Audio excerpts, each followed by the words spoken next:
So let me get started with this.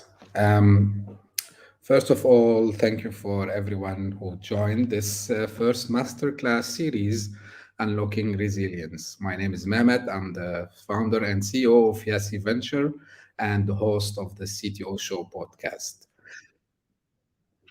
And today, what we will be covering is cyber resiliency, and we will be doing, a quick overview on the topic of cyber resiliency. So I hope if you are watching it live or you are just seeing the recordings later on, that you will enjoy it. So just I'm waiting a couple of more minutes so to give time to people to join. So let's just give it a couple of minutes or 1 minute exactly.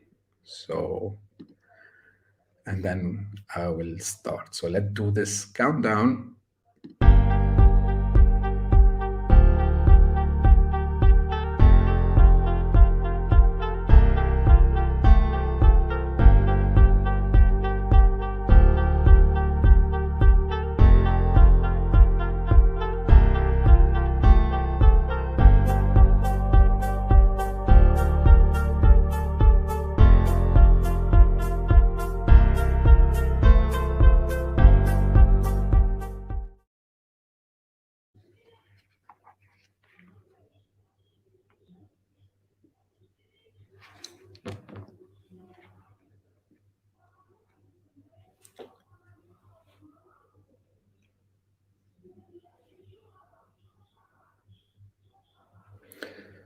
Okay, let's get started. So, first of all, thank you very much. Again, if you are watching this live or you are watching the recording later on. So, I'm talking about business continuity. So, here's the brief agenda for us today. First, we will discuss why we need business resilience in the digital era, business continuity concept explained, and then we will cover three topics: high availability, disaster recovery, incident response. And for each one, we will show some real world examples and we will have, if any, question and answers at the end. So, without further ado, let's start. So, first of all, why we talk about resilience in the digital age, why we need to have resilience when everything became digital, everything became 24 by 7. So, this is something that indeed we should have it in place. So, let me share with you some statistics. And the statistics, I just found them a couple of weeks back, which were eye opening for me. So, 96% of companies experienced at least one outage on global level between 2019 and 2022. So 96%. So out of 100 companies, like only four, maybe they didn't have outage. 20% of companies experienced outages that last more than 24 hours during the same period. So think about it. Your business is offline for more than 1 day. And to translate this, if you do an online business or if your line of business is depending on having online transactions, every day is a huge loss. And another statistics is average duration of a ransomware attack is 3 weeks in 2022, which is again a huge number. So think, if you are hit by a ransomware attack, you will be off for 21 days. And this is on average, remember. So this might be a lot more because you need, of course, to like do the incident response, you need to bring your data back and do the investigation and so on. So it's a huge loss other than the other issues as well. And 300,000 USD is the average cost of 1 hour downtime. Now, this is why in the digital first era, this is why it's not acceptable to have offline,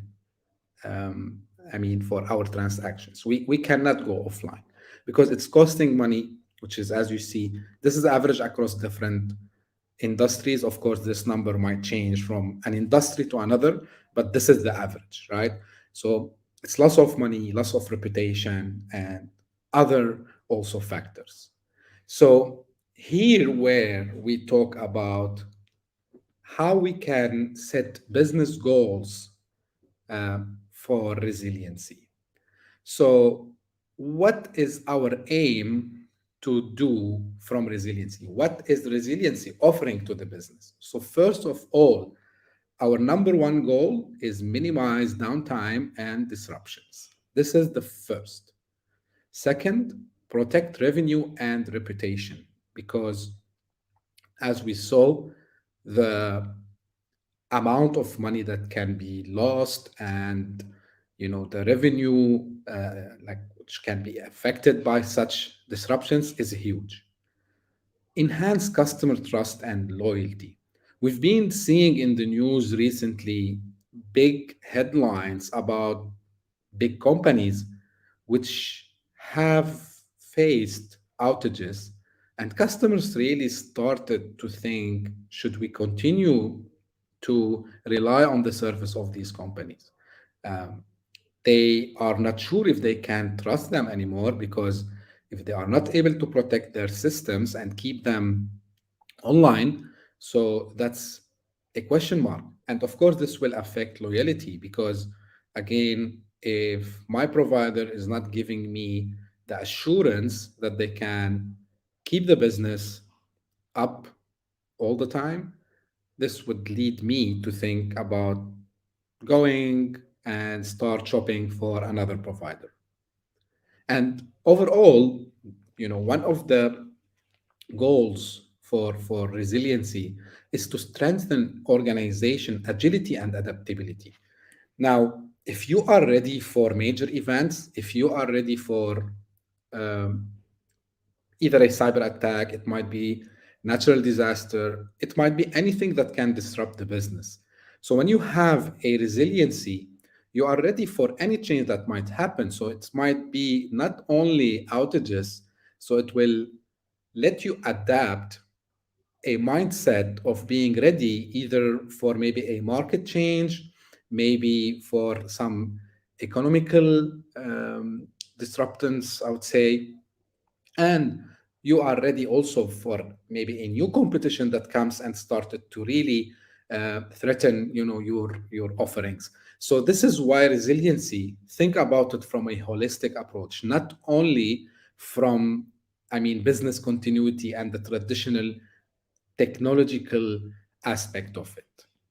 Now, so what is business continuity? So saying that, let's little bit have a more deep insight about what is business continuity. So let's dive in. Business continuity actually involve, in a simple terms, this is the simplest explanation I could have find, involve the planning, preparation to ensure an organization can continue to operate during and after disruptions or crises. So this is the basic of business continuity. But what are the elements of a business continuity plan? So we know what is business continuity, and to achieve business continuity, we need some elements. And here you can see it's not just one, it's not just two, it's like a set. And by the way, this we can add and add more to this list. But this is what majority of experts agree that this is the bare minimum for a business continuity plan. So, of course, you need to have high availability, disaster recovery, incident response, which are the three topics I'm covering in this first masterclass. But we will extend later, maybe in another master classes about risk assessment and management, business impact analysis, crisis communication and stakeholders management. So, how you communicate actually when you have a disruption in the operations, continuity of operations planning. So, how you plan ahead before things happen, training and awareness, how we can train our employees to deal with such incidents. So maybe you need to guide your customer care employees how to talk to your own customers when such incidents happen. You need to train maybe your marketing on how they will deal with such outages, and so on. Testing, exercising, and audits. This is also very important because a plan is a plan without testing it. So we you need to keep testing and exercising and auditing anything that, and this is leads to the last point, continuous improvement. So you need to keep exercising, you need to test this plan. Is it achieving the goals? Is it doing the mission it was in the first place put for? And if you see areas of improvements, this is something you will do. So this is a continuous loop. It's not like one time task. You need to keep updating your business continuity plan because maybe you have acquired new technologies, because you have acquired some another company, so they have their own set of operations. So this is why it's important to have the continuous improvement over here. Now, for today, as I said, we will cover high availability, disaster recovery, and incident response. So let's start with the first one, high availability. Okay. So high availability refers to the design and implementation of systems and infrastructure to minimize downtime and ensure continuous access to critical services and application. So HA, high availability, is how you design your systems to be tolerant for faults which happens locally. And this is could be maybe a software bug, it could be a hardware problem, and so on. So this is the first thing. And you need to focus on minimizing the downtime again while business continuity. So this is where I always tell people, high availability. It's not just one thing you can do and you have business continuity, because business continuity is encompasses a wider range of measures to maintain operations. So high availability is one, I would say, layer you put, and then from this layer you need to put the second one. Now, I like today to give you some real life examples. So about high availability. So let's see high availability in action, for example, in a banking system. So in a banking system, you need first to have redundant systems and infrastructure, right? So of course, you might have an online banking service. It uses multiple servers and data centers to ensure continuous access to critical servers. So you have kind of balance inquiries, fund transfers, bill payments. So these are the functions. So you need to make sure that the infrastructure that hosts these applications is highly available. And to do this, here where you need to design the system to assure continuous protection. So how you do this? First of all, of course, you do some load balancing. So the service, it will distribute the user traffic across multiple servers. So you don't have a single point of failure. If that server fail, everything fails. So you distribute the load between one, two or more servers. So you have a cluster kind of. And this is where also you would be achieving better performance because you are not overwhelming one server with all the requests. And next is you need to do automatic failovers. High availability, a real high availability means it's not just I two servers, I connected them and I claim that I have a cluster. No, you need actually to have an automatic mechanism, and actually majority of the modern applications they have this, so you don't need to worry about it. But this is the functionality of a high availability system. So you need to ensure that if a server fail, it can automatically go and trigger the standby server to start functioning. So this is uh, avoids, of course, downtime, and you maintain access to services. The last thing in HA, in banking systems, is regular monitoring and maintenance. So this online banking service, you need to continue monitoring the performance and proactively addressing potential issues. So if something wrong happened, you need to know about it time ahead, of course, because if one server fails, so you need to do the planning, maybe to if it's a broken hardware, if you are still using physical servers, so you need to replace it. If you are using some kind of virtualization, or if it's in the cloud, you need to look why this failure happened, so you restore the system. So regular monitoring and maintenance is also key in high availability. So this is high availability, as you can see from the name, how to design the system to be highly available as much as possible. It's quite easy. It's something old. It's been in the field for a while. So I didn't think I need to explain it more, but it's good we highlight. So first step, business continuity, is high availability. Now let us look at disaster recovery. I know that sometimes we might mix the two together. You might tell me, Mehmet, but I have, you know, my system's redundant. Why still I need disaster recovery? The thing is, disaster recovery involve the planning, implementation, and putting the strategies to restore the infrastructure and systems data after a disaster, a major disruption. So HA is for, I would say, singular incidents. So you have one server affected, right? And you have a high availability for it. And most of the time, these high availability systems, they are sitting in the same data center. But what if these two servers, which are sitting in one location, you lost both of them, either because of a major cyber attack or any other, like maybe natural disaster? So this is where you will need disaster recovery. Disaster recovery, again, is a subset of a business continuity plan that focuses specifically on the restoration of IT infrastructure and systems after disruption. Now, let's have a look again. So I put a scenario where we can see disaster recovery, or DR, in action for an e-commerce company, right?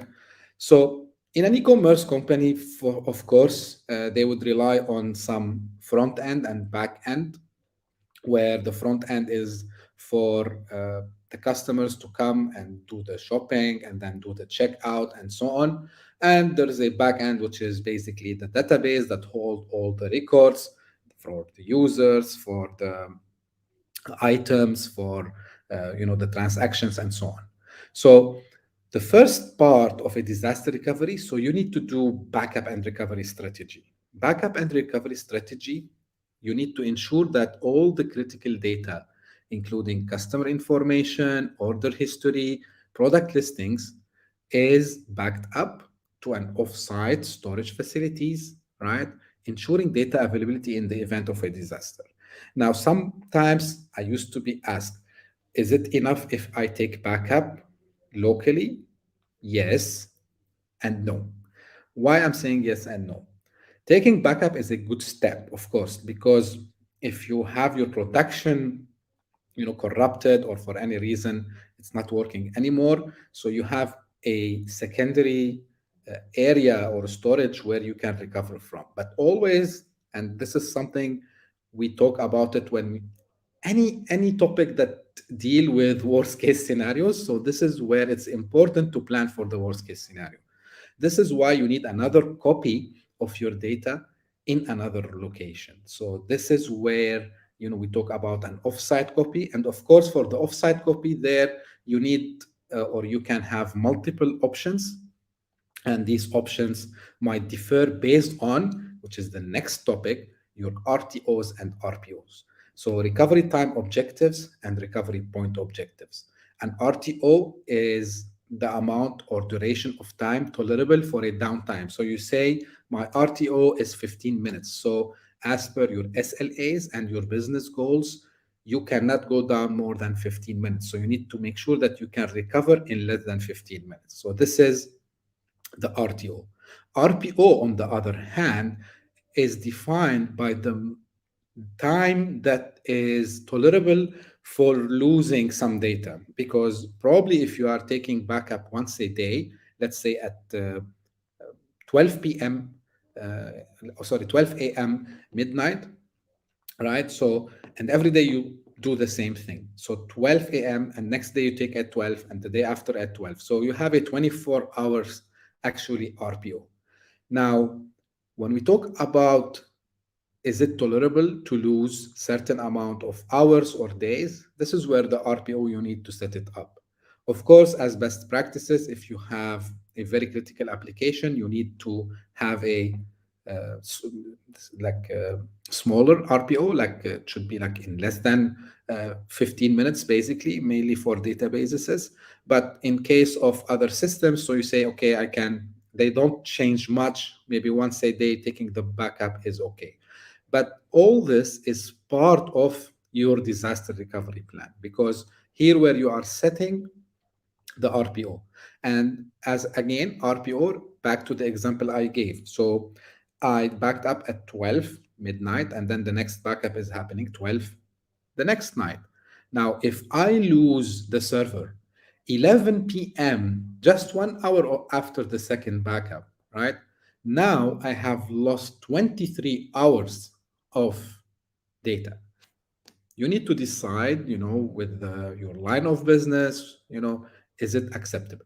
Of course, I can imagine if again it's a critical transactions, the RPO should be in minutes, even seconds sometimes.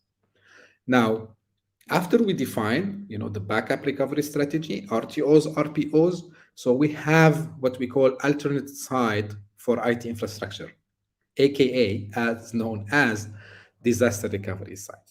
So an e-commerce company would have contracts with a third-party data center located in different geographical location to serve as a backup site, allowing for rapid restoration. So here where you will have either you own it, it's your data center, or maybe you have a co-location agreement with a data center co-location provider, or recently we started to see this can be done using the cloud technology. So you leverage one of the hyperscalers maybe as your disaster recovery site, as your DR site. And here you would decide, where to push your data so you have the minimum impact on your business continuity. Now, once you have the DR site in place, now here where you will do the plan testing and validation.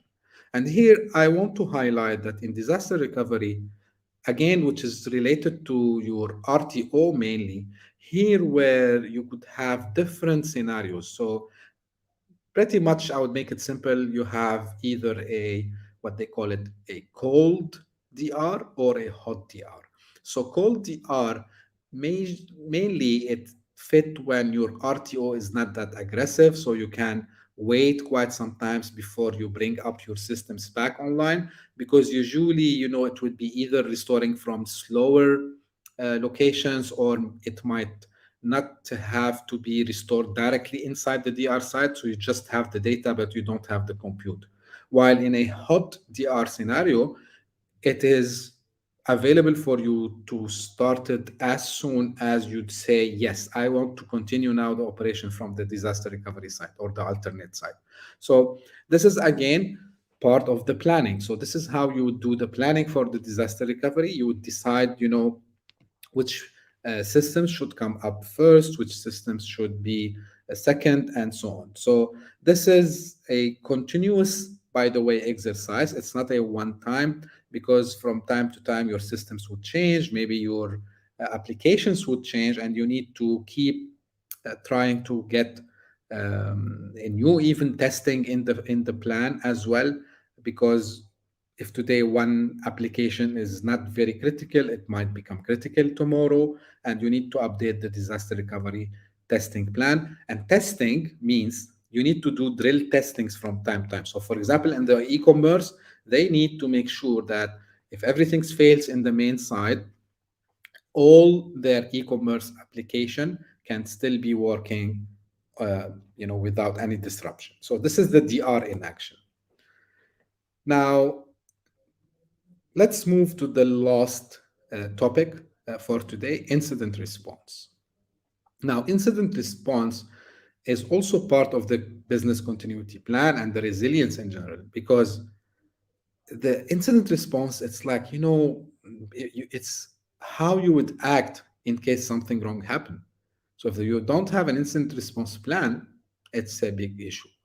Incident response is the process of detecting, containing, and mitigating security incidents and other disruptive events to minimize their impact on organization. So incident response is mainly attached to, I would say, cybersecurity events, but you can think about it the same way for any other event.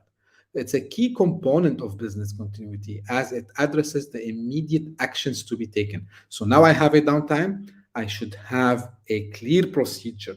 When you see in documentaries, they show us how the pilots in the plane, they have, these procedures before taking off, right? So they review a couple of things and they know at which time they need to do which steps. It's exactly the same.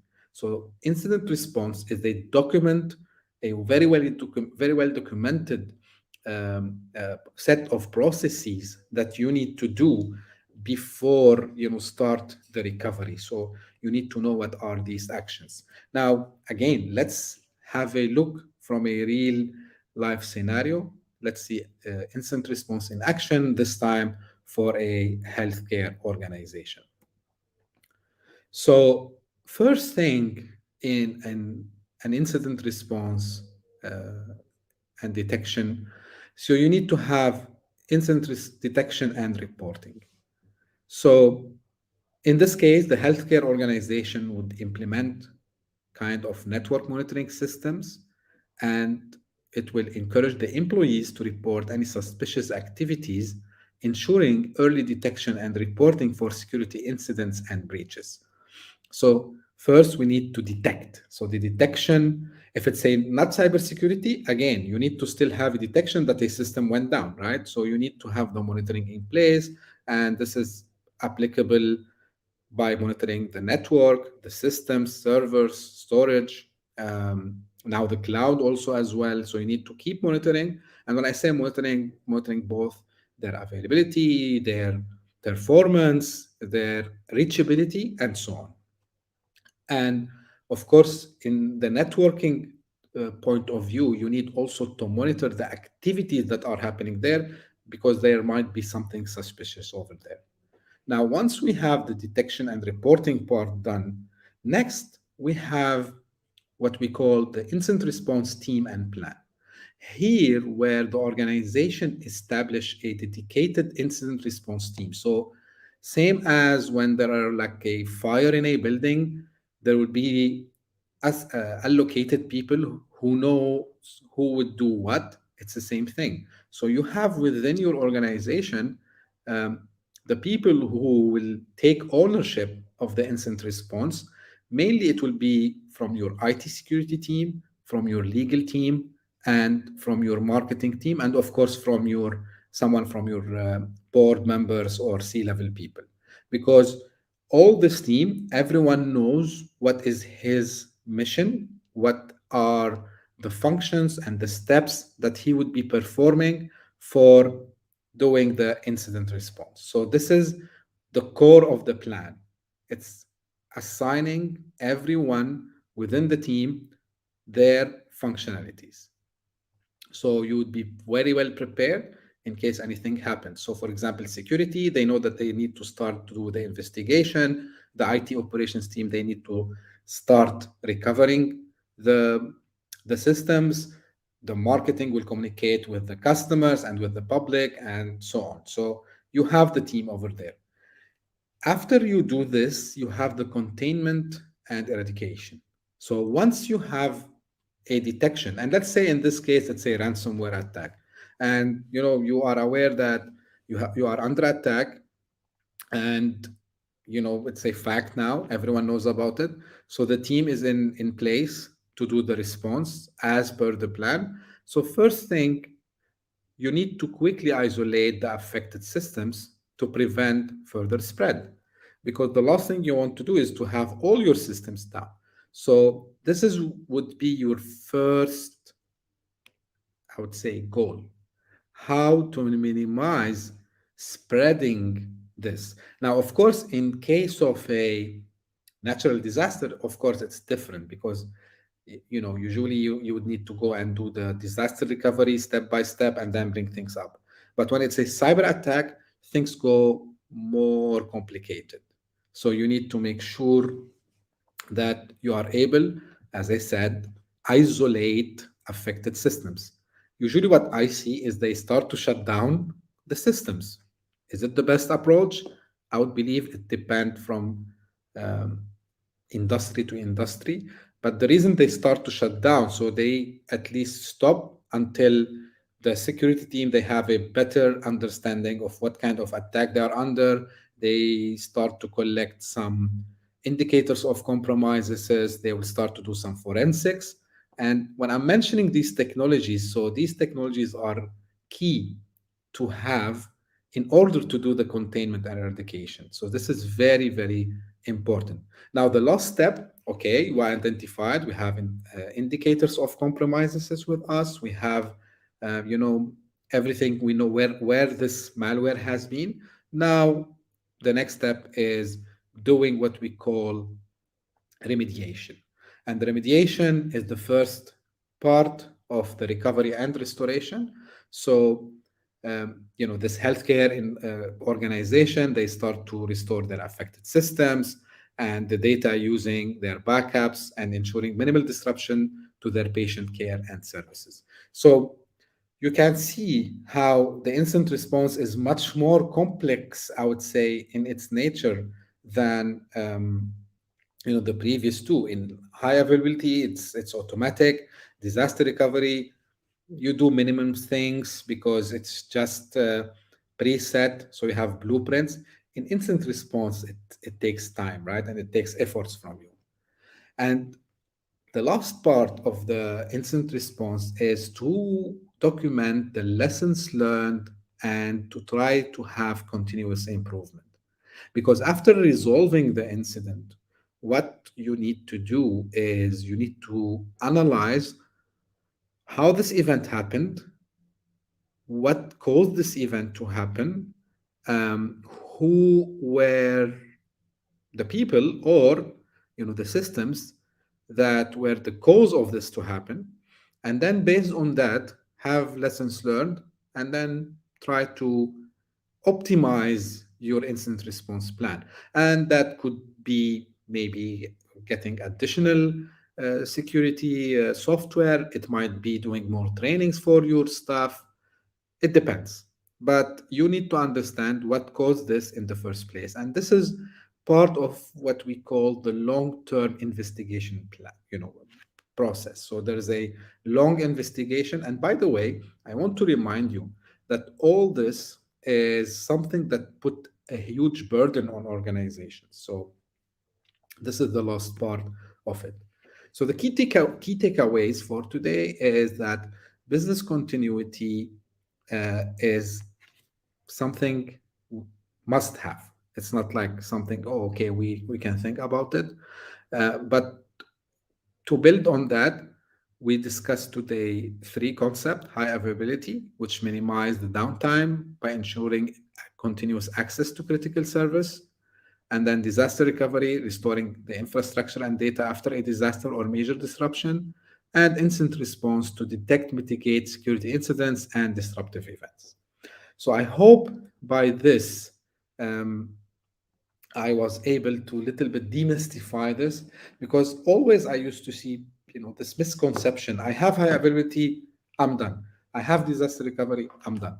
Unfortunately, it's not the case. So it's something continuous. And as you saw in one of the slides, like there were like 9 points. And of course, this 9 points, we can also add more and more to it. But anyway, uh, I tried today to have this masterclass format.